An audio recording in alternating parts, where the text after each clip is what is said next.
These stories come from Italy. One from a time that I was at there, and another time maybe a lot farther back before anybody I can even imagine was born.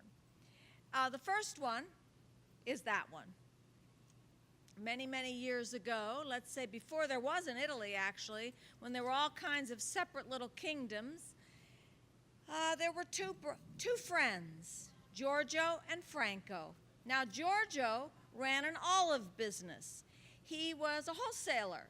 He'd go around all the different little olive groves and pick the best olives, and he would send them out, usually to Rome. Oh, the restaurants in Rome just loved the olives that Giorgio would gather because they were from Sicily, which has some wonderful, wonderful olives. Now, Franco, his family, they made gelato. We all know what gelato is, right? It's what ice cream hopes to be. And they were known for making wonderful, delicious flavors. And these two men were friends, and their wives were friends. Well, one day, Giorgio's wife got a letter that her mother, who lived in Rome, was very, very ill.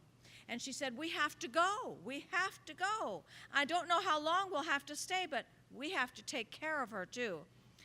And Giorgio said, well, I'll go around and I'll talk to all my contacts and we'll go. So he went around and talked to all his contacts, and then he went to his little treasure room. Because you see, Giorgio was very wealthy, but there weren't any banks, and he kept his money hidden in his house. And he had gold coins, and quite a few of them. And he took some out for the journey, and he knew they'd be okay at his mother-in-law's house in Rome because she was actually quite well off financially, even though not healthy at the time. And he said, what am I going to do with the rest of this money? If I take all of this gold with me on the trip, why, bandits might attack us.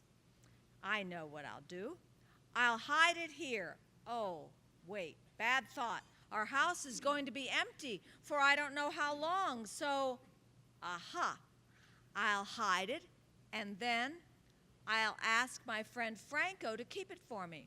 So he got a large jar. Now, I'm not talking about a jar. I'm talking about a jar, like that from the ground, made out of clay, and you sealed it up with wax and clay, and you put your seal on it so no one would open it. And Giorgio began to drop his gold coins into the big jar. Clank, clank, clank, clank, clank. And when the jar was just this far from being filled, he went and got the last of the olives that he had collected from his friends, and he poured them on top. And then he sealed the jar.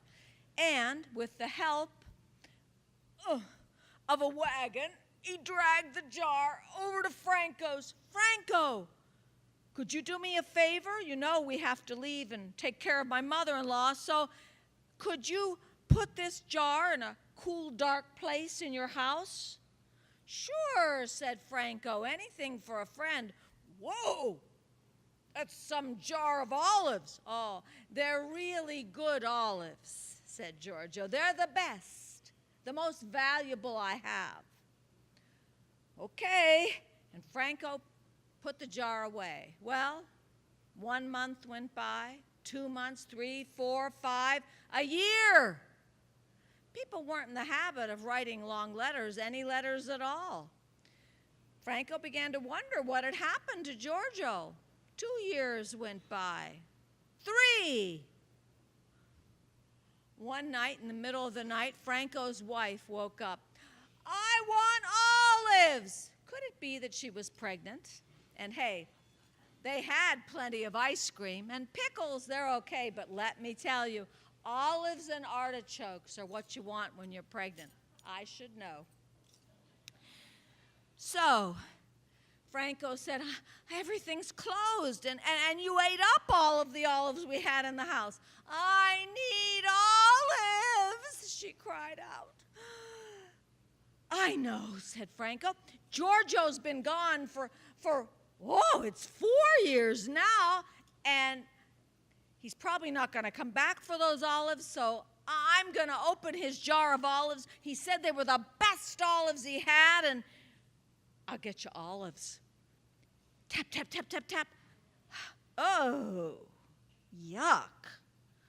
These are not good olives. After a time, the olives had kind of oversettled, shall we say. And so he scrapes off the first ones. Maybe they're better at the bottom. He reaches his hand in and he reaches his hand back in and pulls it out. Those weren't olives. Those were gold coins. Wow! Giorgio left a jar of gold coins with me. Now, Franco was a good friend, but not that good of a friend. He dumps out the jar. Where are my olives? Hold still, wife. Tomorrow morning I'll buy you all the olives you want. Dumps out the jar, takes all the gold, puts it away. His wife's in there crying. Ooh. He tries to settle her with pistachio ice cream. Then the next morning he goes from olive dealer to olive dealer, not buying too many at any one stand, getting some for his wife and some for the jar. Oh yes, he refilled the jar just in case Giorgio would come back. He resealed the jar. He had carefully preserved the Giorgio's seal and reattached it and put it back in the dark place. And wouldn't you know, 6 months later, Giorgio did come back. His poor mother-in-law was no longer with us, but his wife and he came back. Well, said Giorgio, thanks for keeping that jar of olives for me. I'll take it back home now. Sure, said Franco, let me help you. So they took the jar back to Giorgio's house.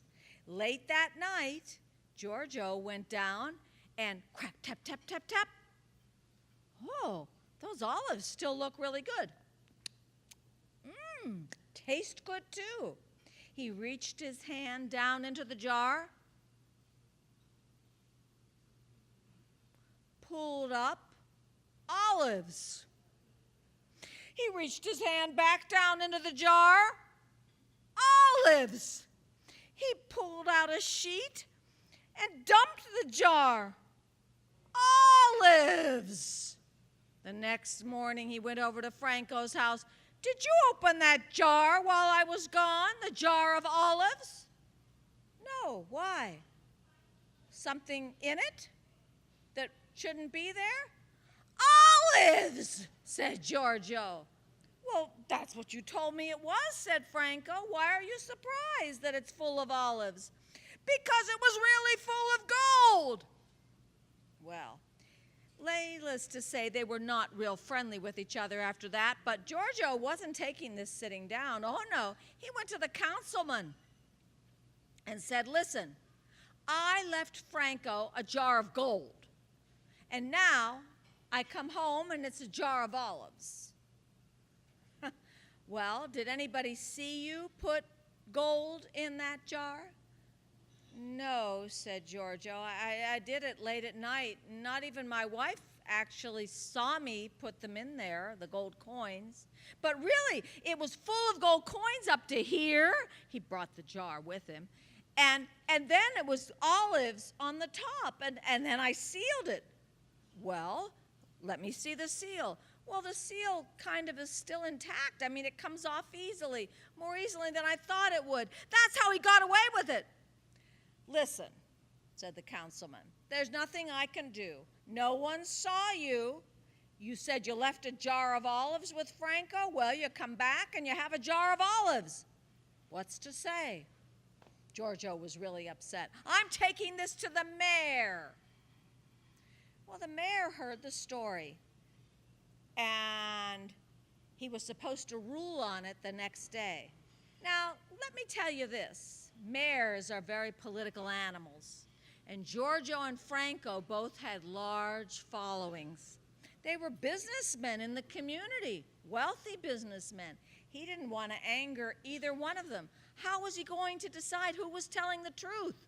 I mean, both of them had once in a while in business and maybe some other times and had done favors for him, and so what was he going to do? He decided to take a walk. Walking always helps.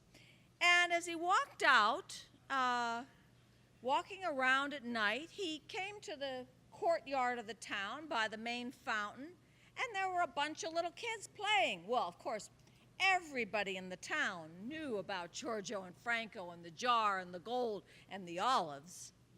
And the children were playing, I'll be the mayor. Now, you be Giorgio and you be Franco. No, I want to be Giorgio. Okay, you be Giorgio and you be Franco. Okay. And who can I be? You be the olive expert. Okay. So the little boy who was the mayor said, all right, Giorgio and Franco, tell me your story. And Giorgio told his story, just as we've heard it before. Franco told his story, just as we've heard it before. Okay, said the little mayor. Now I call the olive expert. Is that me? Is that me? Yes, come on, come on. How long are olives in a jar good? What do you mean by good? Does that mean that they did everything their mommy told them to do? No, no, no, no. I mean that you can still eat them, said the little boy mayor. Well, my daddy's an olive dealer, so I am an olive expert. And I can tell you that olives can be eaten only 2.5 years after put away. If you don't eat them before then, you'll be sorry. All right then, said the little boy mayor, I rule for Giorgio because I see the olives that were in that jar. He brought them to me, and they're fresh and delicious. So they couldn't have been in that jar for 4 years. I think you're telling a fib, Mr. Franco. No gelato for you, said the little boy who was playing Franco. And the mayor began to think, aha. So the next day, the real Giorgio and the real Franco came before the mayor. And the mayor said, Giorgio, do you still have the olives that were in that jar? Oh, yes, Your Excellency. I didn't empty the whole jar. I dumped out most of it, but then I put them back in the jar. Let me taste one, said the mayor. The mayor took one. Delicious.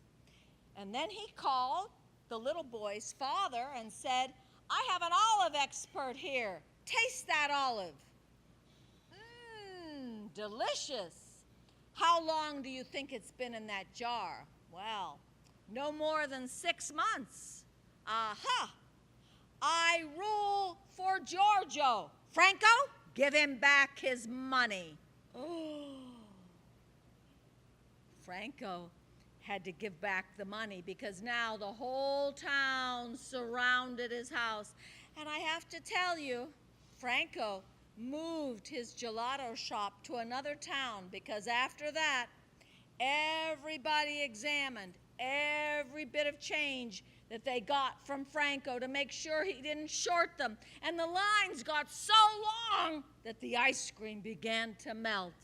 And so he went away where they didn't know him, and that's the story of Giorgio Franco and the olives.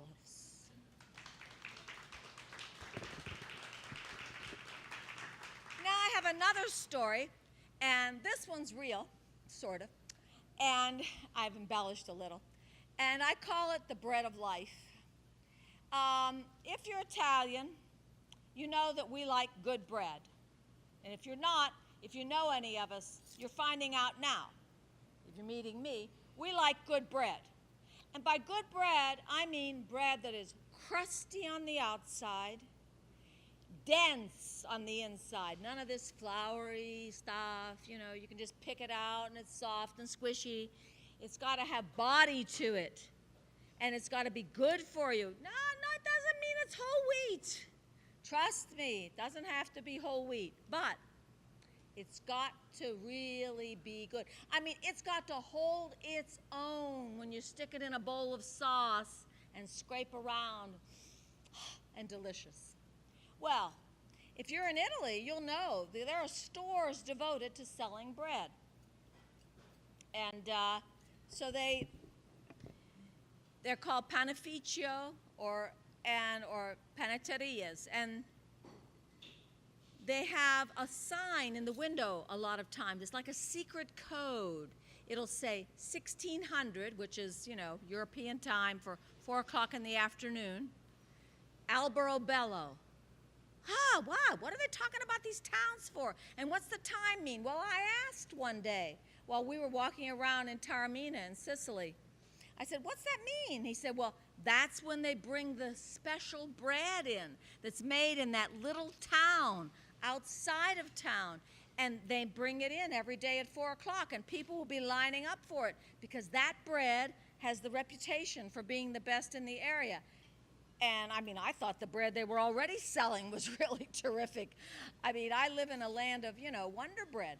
And so I thought this was great, but this bread was even better. In Italy, if anything is made in a small town away from the big towns, it's better. Trust me, they believe that. Well, on this same trip, we had arranged to do a wine tasting on the slopes of Mount Etna. Thank goodness for us, it was not erupting at the time. And as we're going up to the vineyard, it's a very long and windy road, and I don't handle that very well. My stomach does not think this is a good way to travel. So by the time we got to the vineyard, I was not able to have much of anything. And Joe had opted to have just wine and not do a lunch up there because I can't even have the wine.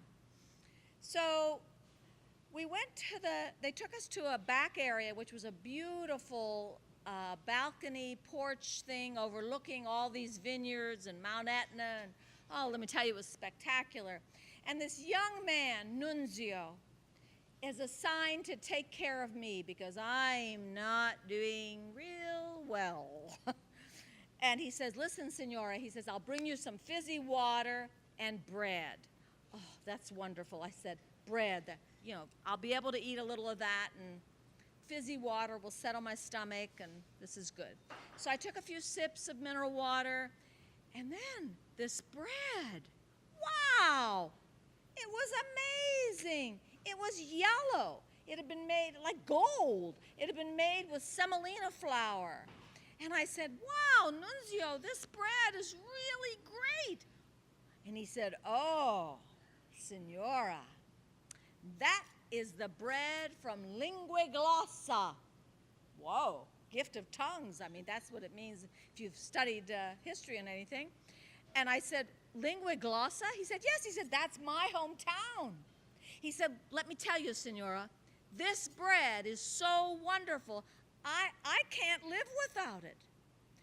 I cannot go more than 20 miles away from Lingua Glossa unless I can carry a loaf of bread with me. He said, my friends, they make fun of me. And I'm looking and I'm saying, okay, am I talking to some 90-year-old man, or is this a 20-year-old really cute guy standing in front of me? In fact, he was so adorable, I had been considering how I could pack him up and bring him home as a souvenir to our daughter. We have an unmarried daughter. She's very beautiful, but he was cute, and possibilities, also Sicilian. So I began to consider, and I thought, he can't go more than 20 miles without having that bread, huh? Yes, Signora, he began to really get into it, telling me, Signora, don't you know that bread, it's the most important thing of all. It's what the Savior himself chose to represent himself. Bread and wine, and he pointed out to the vineyard. these are the most important things we have in life. And I said, wow, Nunzio, that's great. Yes, he said. So I was beginning to feel better, and then he brought Joe's wine and a tasting. Oh, but of course, for the tasting, there were meats and cheeses and more of that bread, because of course you can't have wine without having something to eat with it. And I looked at Nunzio and I said, he is really cute. And if I were really careful, I might have folded him into the large suitcase. But it would have been like bringing a wild bird out of its environment. Without his bread, he wouldn't survive, because bread is the bread of his life. Thank you.